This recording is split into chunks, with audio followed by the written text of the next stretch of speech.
que é, ou essa questão da inelegibilidade, né?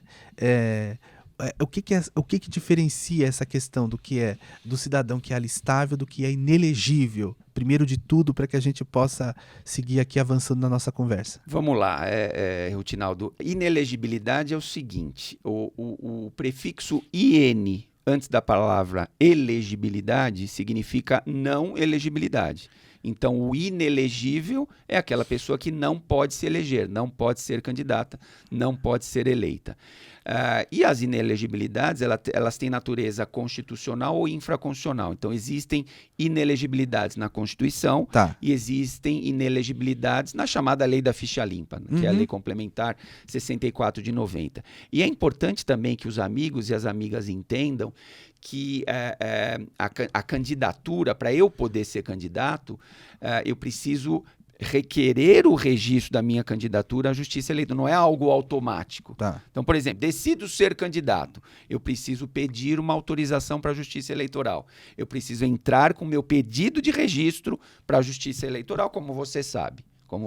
Então, Justiça Eleitoral, quero ser candidato. A Justiça Eleitoral vai abrir, então, um processo de registro de candidatura e, nesse processo de registro de candidatura, o que a Justiça Eleitoral vai verificar? Se eu, que quero ser candidato, preencho as condições de elegibilidade, que é diferente das inelegibilidades. Claro. Condição de elegibilidade são pressupostos positivos. Então, eu preciso preencher, por exemplo, artigo 14, parágrafo 3º da Constituição Federal. Nacionalidade brasileira é uma condição de elegibilidade. Alistamento eleitoral é condição de elegibilidade. Idade mínima. Sim. É filiação partidária, é condição de elegibilidade. Ou seja, eu não posso ser candidato se eu não estiver vinculado a um partido. Por exemplo, porque não tem candidatura avulsa no Brasil. Então, eu preciso estar filiado a um partido político. Filiação partidária é uma das condições, pleno exercício dos direitos políticos, é uma das condições de elegibilidade. Então, eu tenho que preencher essas condições de elegibilidade e a Justiça Eleitoral vai verificar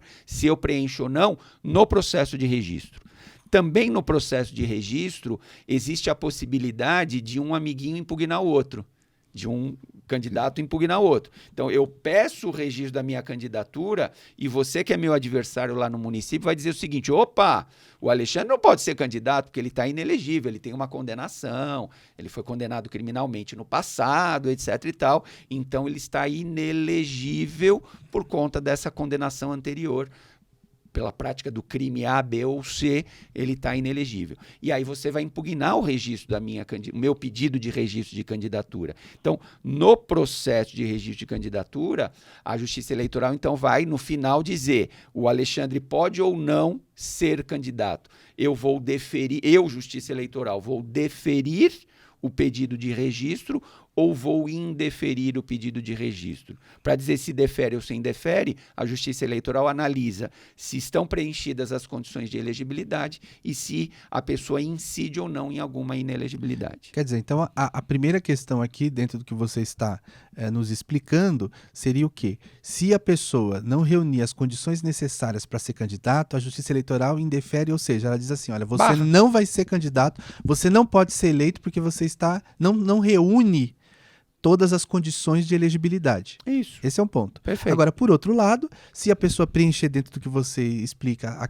todas aquelas condições, vamos chamar assim, então ela pode ser candidata e ela pode ser votada. Só que aí precisa ver, a Justiça Eleitoral precisa dizer: olha, você está em condições, você vai para a urna eletrônica. Isso, basicamente é isso. A Justiça Eleitoral precisa autorizar. Não basta eu querer ser candidato, eu preciso conseguir registrar a minha candidatura e, para isso, eu preciso preencher alguns requisitos previstos na Constituição Federal e, eventualmente, na legislação infraconstitucional. Agora, um parênteses, que eu acho que as perguntas, pelo menos eu recebo isso frequentemente, as pessoas me perguntam: e a situação do preso, por exemplo? O preso, ele pode votar, não pode votar, é elegível, não é elegível? Tem a questão da diferença daquele que é condenação definitiva para aquele condenação cautelar.